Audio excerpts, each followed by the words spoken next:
NASCAR has established itself as America's premier auto racing league, hosting races on Daytona and Las Vegas speedways.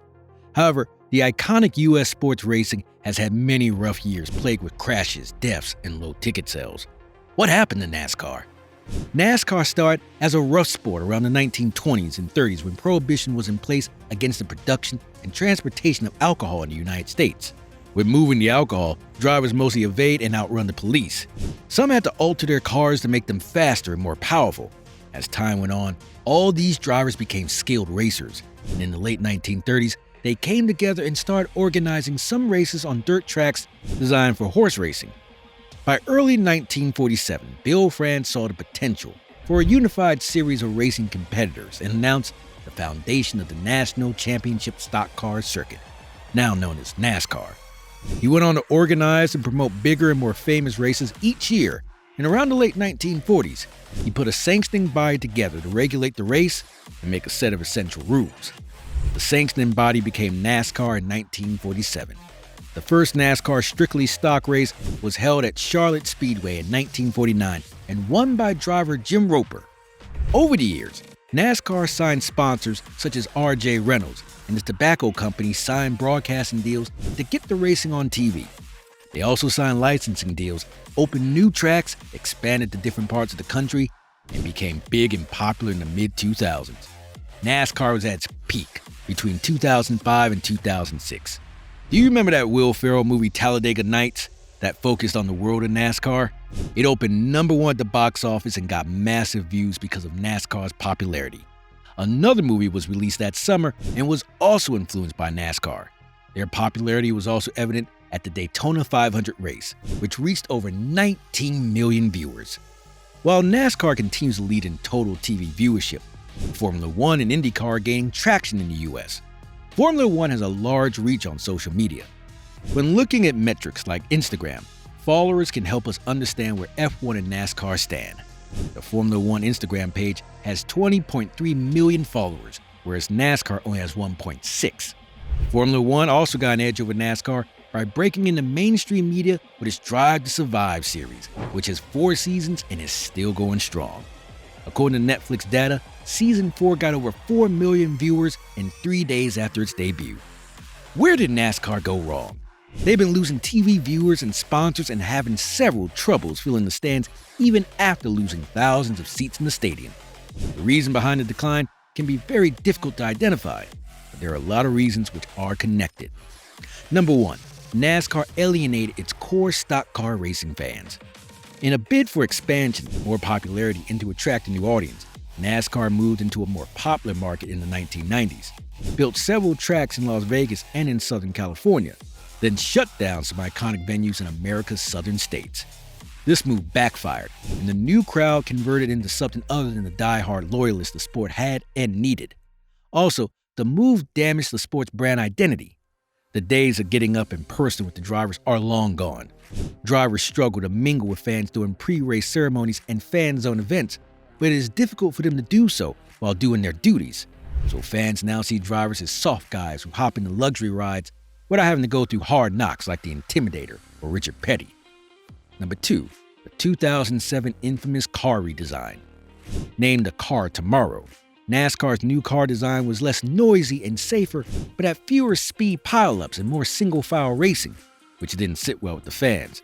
It also streamlined the look of rival cars. Then the greatest recession and the rise of cord cutting have adversely affected NASCAR, the spectators, and more worryingly, the sponsors. For instance, Target ended a 16-year NASCAR sponsorship in 2017, a sponsorship that has always been a massive part of NASCAR's success. Number 3, older audience. NASCAR is having issues attracting young audience. In 2016, the average NASCAR viewer was 58 years old, 9 years older than 10 years before. That old audience won't always be there, hence the need to attract younger viewers. It doesn't look like NASCAR is attracting any.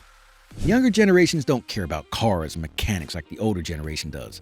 Plus, older generations know more about cars than younger people. It doesn't make sense that a sport focused on cars is struggling to capture the interest of a younger audience. Worse is that most old drivers, the fan favorites, are now retired. Some retired superstars were even visible because they started taking up the roles of commentators, coaches, guests, etc. But without those faces on the track, many fans lost interest in NASCAR. Number 4. The Dale Earnhardt Saga. NASCAR signed a huge deal worth $2.4 billion with Fox and NBC in 1999, giving the two networks exclusive rights to show the races. NASCAR used to show the first half of the season, while NBC would show the second half. The deal took NASCAR to the next level. The first race following this contract was the Daytona 500, which was promoted heavily and got about 17 million viewers. However, on the final lap of that race, Dale Earnhardt crashed and died. The death of one of the most famous and intimidating drivers affected the viewer ratings, and 8 months later, there were 3 more deaths of racers. The deaths made it very important to emphasize the safety of the racers, leading to more boring races, which later affected the race's popularity.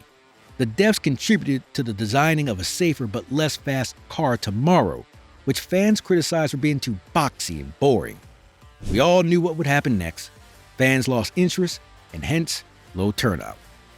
Number 5. NASCAR's rules became too strict.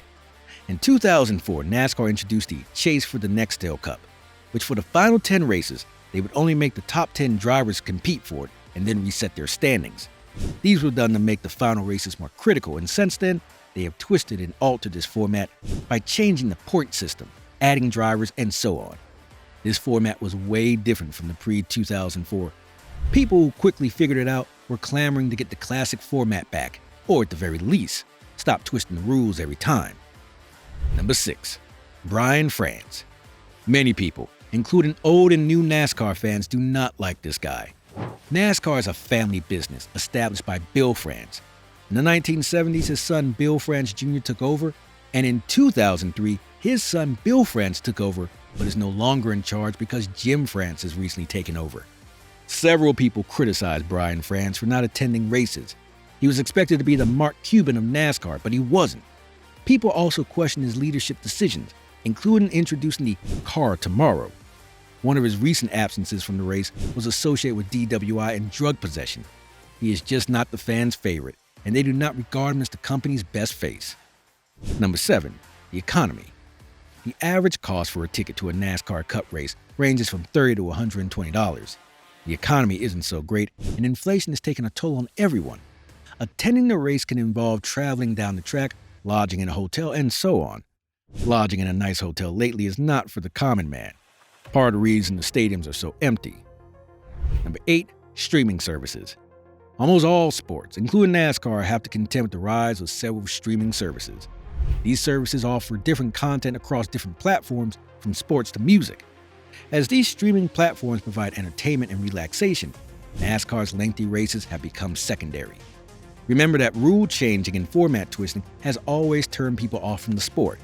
Getting something to replace the sport was the next step, and unless NASCAR is extra interesting, people will keep picking the streaming services over them. Number 9. Competition. Motorsports are available in different classes, and people now have other choices. There's the F1, Rally, Le Mans, and IndyCar that people can watch on TV or on the internet. Different options for motorsports now mean people can access other ones apart from NASCAR. If NASCAR isn't giving fans what they want, many others will. Number 10. Commercials and social media. Advertisements and sponsorships are the bloodstream of many sports, including NASCAR. The advertisements that top companies place during their televised races are one of the essential sources of income for the teams and the entire organization. However, most of those commercials were lengthy and boring, frustrating most fans. The emergence of social media has affected the popularity of many sports, including NASCAR. Social media platforms are now fast and convenient ways to get information and entertainment on any sporting event worldwide. People would prefer watching the crucial moments of a race on social media than going to the track to watch real-time NASCAR races. NASCAR may have been in the industry long before Formula One and IndyCar, but times are changing.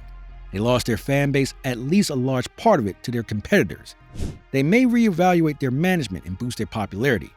If they don't, well, it's been a good run.